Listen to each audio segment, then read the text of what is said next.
भंगिया के दुकान, भंगिया के दुकान, भंगिया के दुकान, भंगिया के दुकान। डीजे संजय सम्राट। बेर सावन में, बेर सावन में, बेर सावन में जबै भोला गाम खोल देबै भंगिया के दुकान। बेर सावन में जबै भोला गाम खोल देबै भंगिया के दुकान।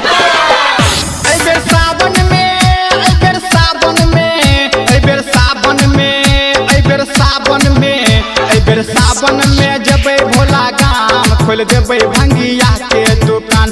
बेर सावन में जबै भोला गाम खोल देबै भंगिया के दुकान। बेर सावन में जबै बाबा धाम खोल देबै भंगिया के दुकान।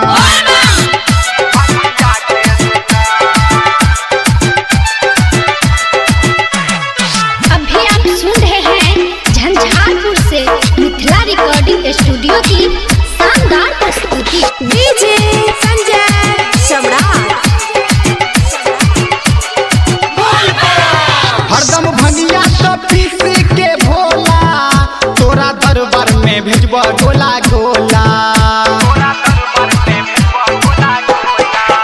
हरदम भंगिया तो पीस के भोला तोरा दरबार में भेजबा गोला गोला। कम पड़ता जे, कम पड़ता जे, कम पड़ता जे भेज दिहा पैगाम खोल देबै भंगिया के दुकान। बेर सावन में जेबै भोला गाम खोल देबै भंगिया के दुकान, खोल देबै भंगिया के दुकान। बोला देवघर वाले बाबा की। डीजे संजय सम्राट।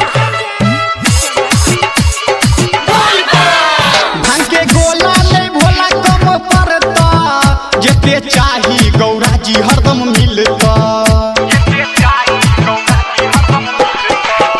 भांग के गोला नहीं भोला कम पड़ता, जेते चाही गौरा जी हरदम मिलता।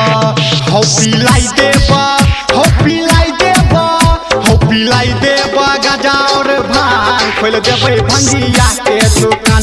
बेर सावन में जबै भोला गाम खोल देबै भंगिया के दुकान, खोल देबै भंगिया के दुकान।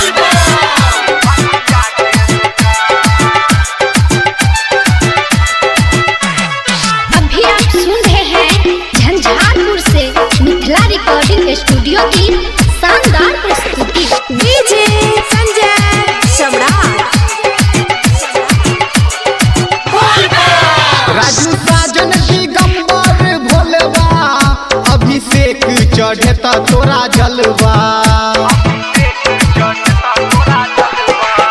राजू साजन दिगंबर भोलवा अभिषेक चढ़ेता तोरा जलवा। बाबा छोटू के, बाबा विकास के जपै छ भोला तोहर नाम खोल देता भंगिया के दुकान। अनुज अरुण करै छ प्रणाम खोल देता भंगिया के दुकान।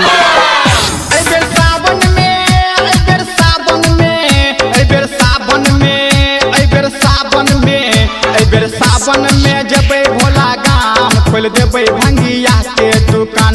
बेर सावन में जबै भोला गाम खोल देबै भंगिया के दुकान। बेर सावन में जबै बाबा धाम खोल देबै भंगिया